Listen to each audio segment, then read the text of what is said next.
Yeah, I'll give a little preamble. I do want to thank the entire crew. I want to make a couple shout outs. Jessie Samalo, she does the logistics on all the travel of all these guys as they come in and out.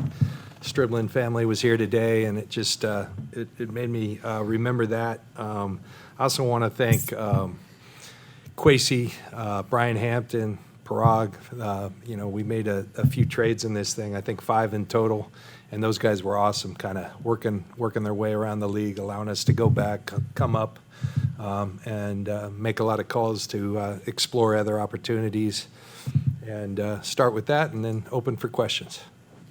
Let me ask about one of the guys that you drafted today. Duggar seems to bear a lot of resemblance physically to his linebackers coach now. Yeah. I mean, was that kind of discussed when you were talking about him, and what is your vision for where he might end up playing? I actually, I was looking through my phone after I saw something. I said, Kyle Barrows is pretty perceptive, because I remember a draft meeting where KJ, was becoming extremely convicted on the young man, and I said, wait just a sec, throw up KJ's card. We got this cool tail of the tape, and I said, you're trying to draft yourself. And I think he was. And if we come anywhere close to that, it'd be a really good thing. Duggar was a cool prospect. Interesting story. Went to Georgetown as a safety. After 2 years, goes to Lafayette and is playing kind of an edge. This year, they moved him to linebacker. Plays some over the slot. So 84.5-inch wingspan, 35-inch arms. Really intriguing dude. And we just want to get him in the building. I think there's impact he can make right away, but then development that we really believe he can be a really fun player to work with and a really impactful player for our team. You see him on the strong side, Mike. You mentioned Mike. He can play some Mike. I think he has the aptitude to do that. I think long term, the length allows him a lot of different avenues to contribute, both at the will and the Sam. I mean, it's just kind of a lot of versatility that he brings to the table. You guys did not draft a safety. Is that a vote of confidence for the guys you have? And how do you see that room right now? As for not drafting a safety, there were some guys that came off, and look, this thing's still going on. We've got some free agents and all that. We've got a group that we really do like, but kind of the way the board fell, it just didn't work out. And love what we were able to add. The work's not over. Kyle, for you, how do you see Willis fitting in? I know he played a lot of tackle in college. Do you see the traits that could move him inside, and would he be in the mix now for that left guard spot? Yeah, we'll start him off inside, see if he can do it there, and give him a chance to try to earn that spot. Can I ask the dreaded question of any Brandon Aiyuk update now that the draft's about done, and what your plans are with him? No new update right now. We're available. Give us a call. Like I said earlier, I think it's the prudent thing to do. He's an extremely talented player. He's been an extremely effective player in our league. Situation didn't work itself out here. That's not to say that it can't be rekindled somewhere else, and we'd be happy to do something with anyone if the opportunity presented itself. But you're not planning on releasing him right after? Not anytime soon. What's that? Not right now. Yeah. John, your draft board seems to deviate quite a bit from the consensus. Why are you confident with that, given your track record drafting the last few years? It seems like it leads to you making reaches. Well, I appreciate that you think that. Depends whose consensus. We got consensus in this building. That's the that's the consensus I care about. John, you mentioned Quasey. Just can you kind of illuminate what his role was in this draft process? And I think you had mentioned that after the draft you'd settle on a title, or kind of what would be next for him. Is there anything there in terms of? Quasey's a guy. I think I'd put it in the same vein as Ethan Waugh. Both were here, both valuable members of our front office, both guys that Kyle and I and everybody here valued. And so they went elsewhere in different roles. Those opportunities came to the end, and we were presented with an opportunity to bring them back, and we jumped at the opportunity to do both. So both those guys will settle in, be a part of us going forward, and we're really happy for that.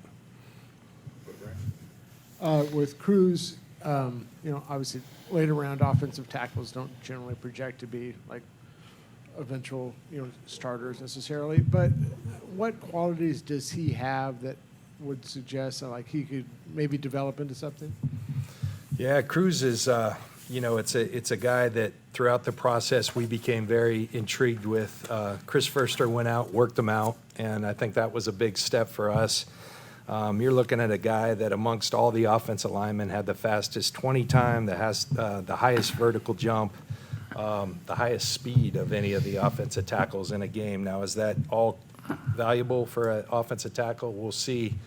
But it speaks to the type of athlete he is. And, we had a good feel on him. We did more work and got to a point where we think he's a tackle. We think he may have guard flex, but we're excited to add him to the offensive line group to add some competition. What'd you guys see in Halton? Plays the style that we like to play. Plays in the the opposing offense's backfield, attacking style, team captain, really impactful player. And you talk to the people at Oklahoma, they rave about him, and we're really surprised he lasted that long, and really thrilled to pounce on him when he got there.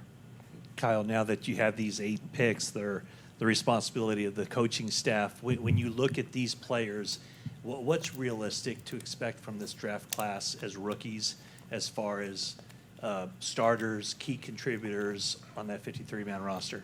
I'm always hoping that we got a chance that all these guys make the team. That's kind of the goal with all your draft picks. When you go in with 6 and you can find a way to get 8, if we can find 8 guys to make our 53, you get a lot better. Now, I think starting with free agency, how free agency went, I think that's going to be a huge challenge. That's why you get in some spots and you're like, man, I really want to take this position. But the best available here, I don't think can beat out who we have. Whether you want to get better or not at that position, it doesn't always show that way. And I think we really did good in free agency, so I think it'll be a challenge for all 8 of these guys to make our team. I think we have a chance for a couple guys possibly to start or have a chance to start. And I think a number of these guys can be a big part or have a chance to start 2 years from now when you have some unrestricted free agents that we lose. So overall, I hope all of you guys just contribute. I think you guys picked up one pick for next year with one of these trades. How much did the 2027 draft, it's already got a reputation as being a really good draft, did that play into your process when you were doing your board this year and going through the draft this year? Was it a point to try to pick up picks for 27? Yeah, there's a lot of indications that next year's draft is going to be strong, and I think certainly at the quarterback position, which often can kind of push a lot of players back, and so we'll see. I think there was thought early this year that would be the case, and so these things are kind of always fluid. But the opportunity to add a pick for next year presented itself at some point. It did on a couple other occasions. We took the one opportunity, and that's nice to have. And so we're happy to have added that, and just kind of made decisions as they came. In most instances, we were happy with the players we had, and we decided to stay and pick. I think that was one of the coolest things with this draft, just so you don't reach on somebody. If there's somebody you're going to take at that spot, and your consensus or all your homework from around the league, not necessarily like Twitter or media stuff, just like the things you investigate on when people are going to go. And if you know you're going to take someone you think's the best player, but you don't think they're going to go until 15 picks later, 20 picks later, it's always a huge risk because you never find out when they're going to go if you take them there. But times that we did feel that way, like at 27, like at 30, and you're able to move back and create stuff later. I forget what it was, but we got a 6th-round pick for next year, and we don't have a 6th-round pick for next year. And we were able to still get our guy. I forget what we moved back to, whatever that was. But the guy we would have taken, we got 15 picks later, and you pick up a 6 for next year where we had a hole, or the guy we would have taken at 7, you moved to 30, and to move to 33. And so all that stuff was really cool to get the guys that you want, but also find a way to get 8 players when you only had 6 bullets, and also gain a draft pick for next year, which sometimes you trade before the trade deadline, like I think we have in the last couple of years. So it was just, and to get these guys that we had, it was really neat.